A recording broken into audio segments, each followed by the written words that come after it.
back. Oh, Gary first. Okay, Gary. You made a point of saying that you translated it more with a social idea of a social sense of it, contrasting that to our normal use of it as an individual prophecy or a guidance in individual decision making. So, but nevertheless, I mean, it must be consulted according to decisions people make, whether you're a political leader or just trying to decide whether you should buy such a house or something.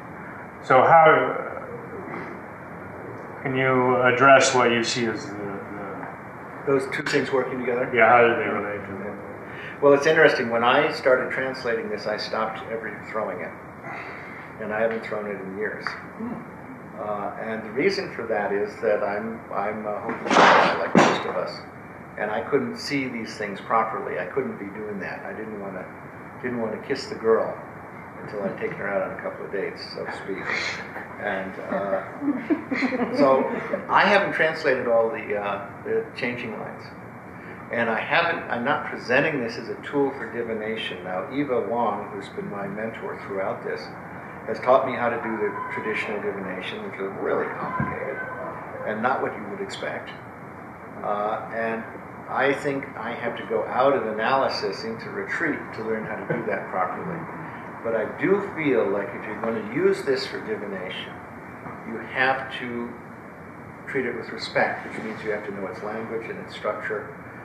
You can't be just sort of like, it's not a quickie. In other words, it's a sacred thing. It resonates with the universe. It has a tremendous lineage of sacredness and power in it. And so my feeling was that once I understood it, I would be qualified to start to learn how to use it in that way. And I'll be interested to see if my talents extend from translation to divination. It's unclear that that's true. So this is a horizon for me that I have not, in other words, this is the next step for me. And I'm excited about going there, but I work too much it needs time and space. So I don't know. And I want to find out. Can I ask you something else? Using the Shambhala principles in it to translate it, more or less identifying Shambhala principles with the ancient Chinese ones, suggests that although Trungpa Rinpoche didn't say much about it, that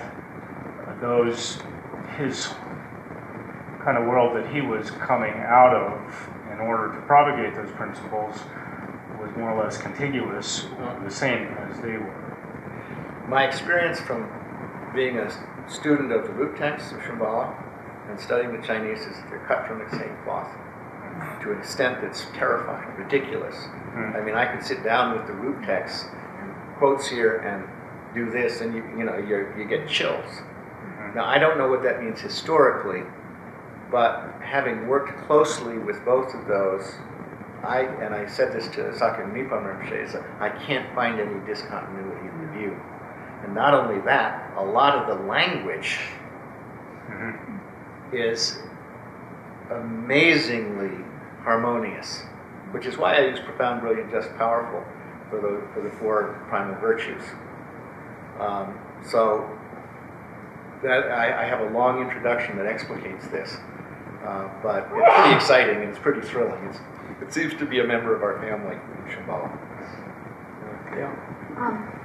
This comes from maybe a naive and unstudied perspective. But it relates to what Blake was saying, I think, about the sense of constant change, and yet there is a structure and a form that's endured, through millennia. And that does seem to resonate with the Shambhala truths. But on one of the Monday night classes recently, Jim Jensen, who works with computers, mentioned that he always needs new software. And those that know me know that I'm still illiterate in that world, but the idea that you always need to update and have new software, and the sense that this is a structure that still has relevance for we're in a very vastly different universe than thousands of years ago.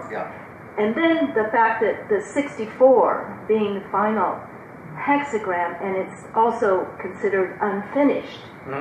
I think that's fascinating, because maybe the Book of Changes itself may change at some point or time.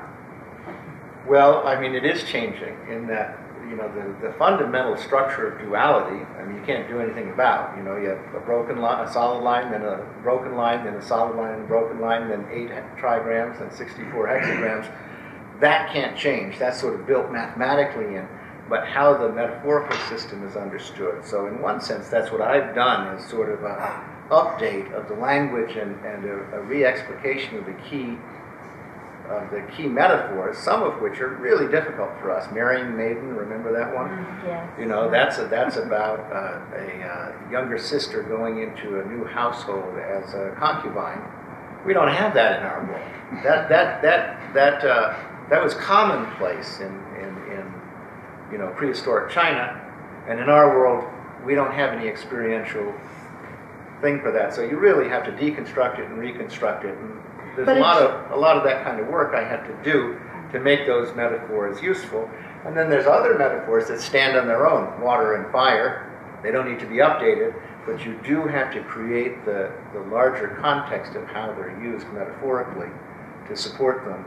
So in the sense, this is a renovation or an updating, and you know, if you look at hexagram, I think it's 21, view in Welhambane, you know, the sacred outlook and view, that those have to do with the times in which wisdom is renovated and re-upped to a new time. So it's discussed within it's a very interesting topic.